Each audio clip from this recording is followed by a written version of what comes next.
I just wanted to make a correction. We talked about this number 1 on the multiple choice yesterday, and I sort of got lost in the question, and we were asking about whether it converges, and I think I said it diverges, but it absolutely does not diverge. So I took a look at it again. So I'm just going to take the function itself.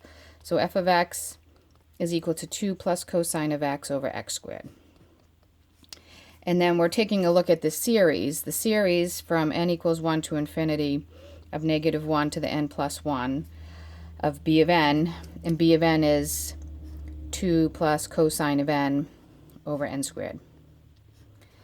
And the problem is that the problem that I had with it is I looked at this and said the series converges by the alternating series test, and in my brain I said, well, we're not using the alternating series test, it doesn't work. And so my brain switched to it diverges. It doesn't diverge, it converges. But we can't say it converges by the alternating series test, and that's what the question was getting at. All 4 of these had alternating series.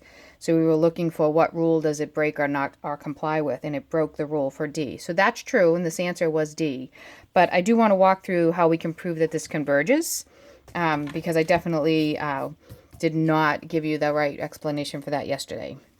So first of all, let's split this out so we can say that this is equal to the sum of, as n equals 1 to infinity, negative 1 to the n plus 1 times 2 over n squared, plus the sum of n goes to 1 to infinity, negative 1 to the n plus 1 of cosine of n over n squared.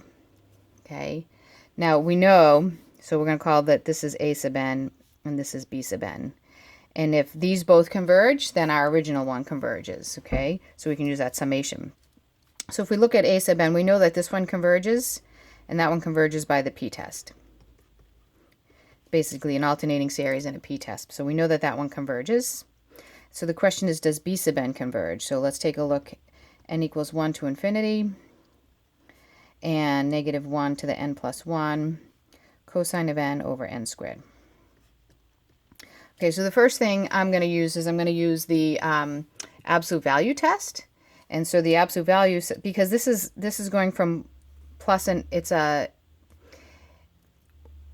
unless we start plugging numbers in, we know that we have a negative 1 alternating, but this may not be alternating. Cosine of 1, cosine of 2, cosine of 3. So I'm not exactly sure how this thing is alternating, but I do know that the absolute value test, right?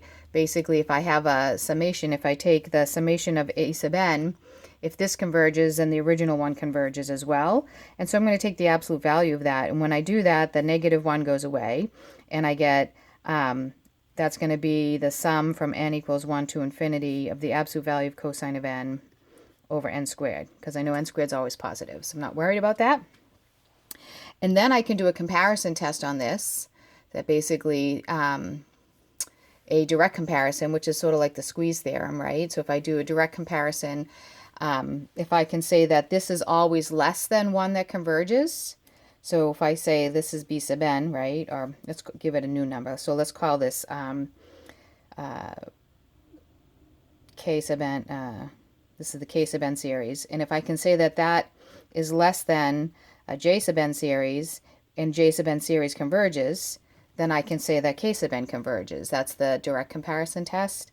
And I can say that because the top of this is going, right, the cosine of n, this is going to be between negative 1 and 1. Oh, and by the way, this is a less than or equal to, right? So if I compare that, n equals 1 to infinity of 1 over n squared, right? Then if I take 1 over n squared and I multiply that by a number that is between negative 1 and 1, then and negative 1 to 1, but it's the absolute value. So I'm multiplying 1 over n squared by a number that's less than 1, between 0 and 1. Then this will always be less than that. And since I know 1 over n squared converges because of the p-test, then that tells me by direct comparison that this one is smaller, so this one also has to converge. And so overall, I could say that this n equals 1 to infinity of negative 1 to the n plus 1 of 2 plus cosine of n over n squared, that definitely converges. It's not a single test that we're using. We're splitting it up. We're using a p-test on the first term when we split it up, and then we're using the absolute value, and then a direct comparison test, and to prove the second one converges. And since these both converge, the sum of them will converge as well.